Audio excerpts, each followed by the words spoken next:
सवाल हमारा दिया हुआ है कि 21 सेमी त्रिज्या वाले एक वृत्त का चाप केंद्र पर 60 का कोण अंतरित करता है। चाप द्वारा बनाए गए त्रिज्यखंड का क्षेत्रफल और संगत जीवा द्वारा बने वृत्तखंड का क्षेत्रफल ज्ञात कीजिए। ठीक है, अब यहाँ पर हमें r बराबर दिया हुआ है 21 सेमी। ठीक है, और थीटा बराबर हमें दिया हुआ है 60 डिग्री। ठीक, अब हमें निकालना है त्रिज्यखंड का क्षेत्रफल। तो हम इसमें त्रिज्यखंड का क्षेत्रफल लिखेंगे।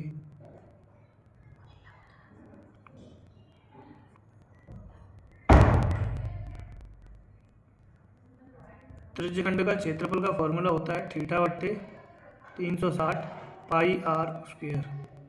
यहाँ हमें थीटा की वैल्यू गिवन है 60 और 360 इंटू पाई की वैल्यू 22/7 इंटू आर की वैल्यू हमें गिवन है 21 इंटू 21। ठीक है, अब हम 0 से इस 0 को काटेंगे, इससे हम इसको काटेंगे तो 1/6 इंटू इस 7 से 21 को काट दिया 3 बार तो 22 इंटू 3 इंटू ये पीछे 21 बचेगा। इस 3 से हम इसको काट देंगे 2 बार, इस 2 से हम 22 को काट देंगे 11 बार तो हमारा 11 इंटू 21 ये बच जाएगा। तो अब इन दोनों का मल्टीप्लाई करके हमें प्राप्त होगा 231। तो ये हमारा त्रिज्यखंड का क्षेत्रफल हमें प्राप्त हो गया।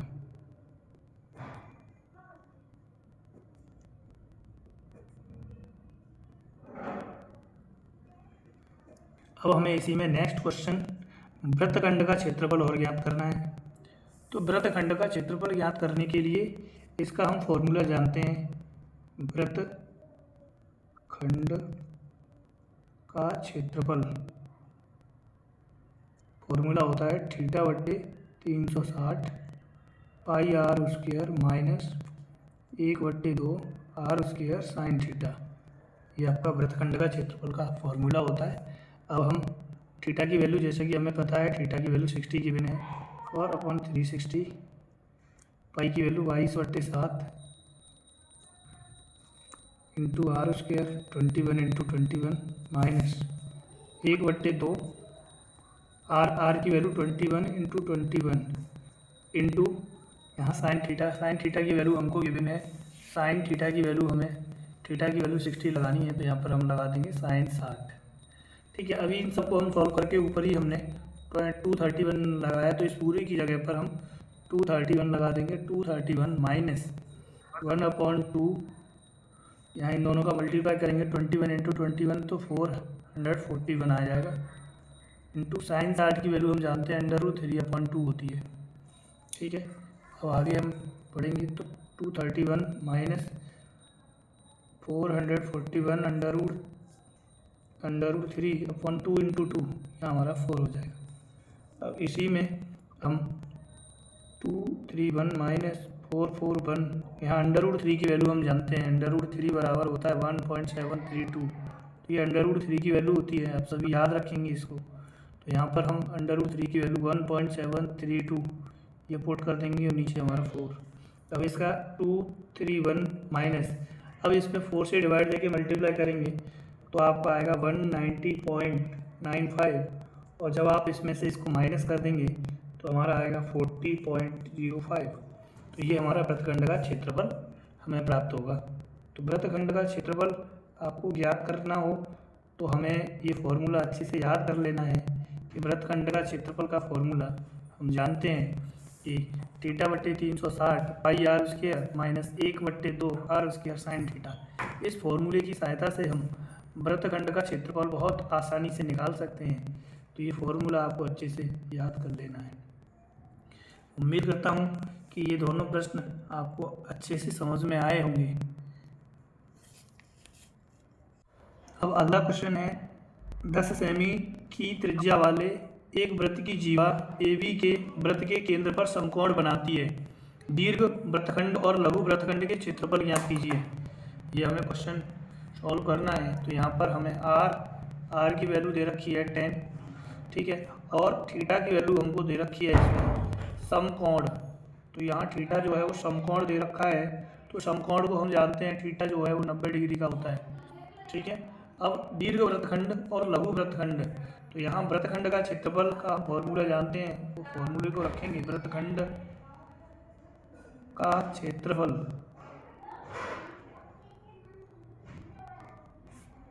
बराबर θ/360 pi r square minus 1/2 r square sine theta. ये फॉर्मूला होता है वृत्तखंड का क्षेत्रफल का।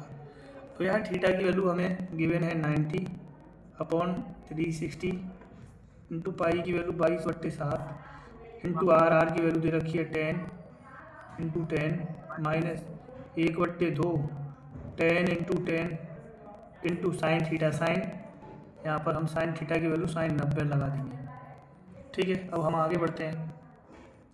अब हम 0 से 0 काटेंगे, 9 से 36 1/4 बार कट जाएगा इंटू इसका इसमें डिवाइड देंगे तो हमारा डिवाइड 22 में 7 से डिवाइड देंगे तो 3.14 आएगा into 10 into 10 100 minus 1/2 into 10 into 10 आपका 100 हो जाएगा। और हम जानते हैं साइन 90 की वैल्यू होती है 1।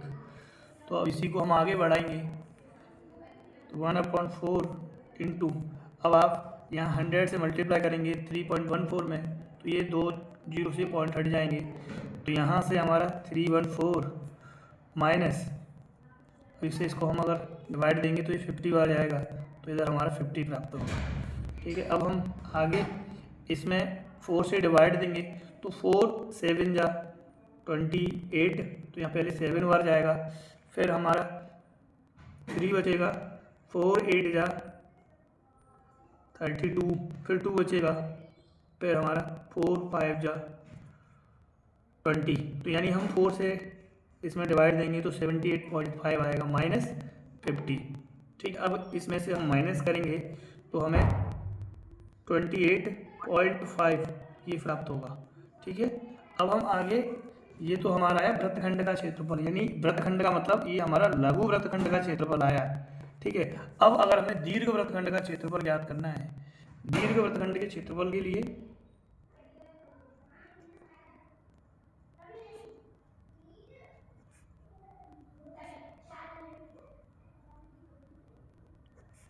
हम पूरा जो वृत्त का क्षेत्रफल होता है पाई आर स्क्वायर माइनस उसमें से लघु वृत्तखंड का क्षेत्रफल घटा देंगे।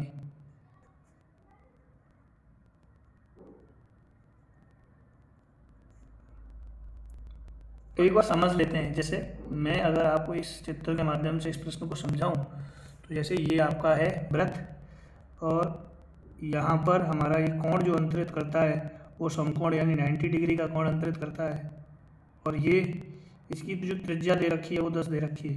तो पहले ये वाला जो हिस्सा है, जिसे मैं इसे एडिट कर देता हूँ, ये वाला जो हिस्सा है ये हमारा लघु वृत्तखंड है,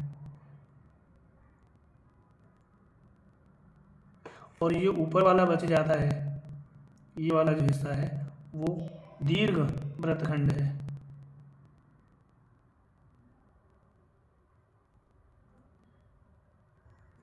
तो हम पूरे का क्षेत्रफल होता है पाई आर स्क्वायर, और जो अंदर आपका लघु वृत्तखंड आया है उसका क्षेत्रफल हम पहले निकाल चुके हैं। तो हम पूरे का क्षेत्रफल निकाल लेते हैं।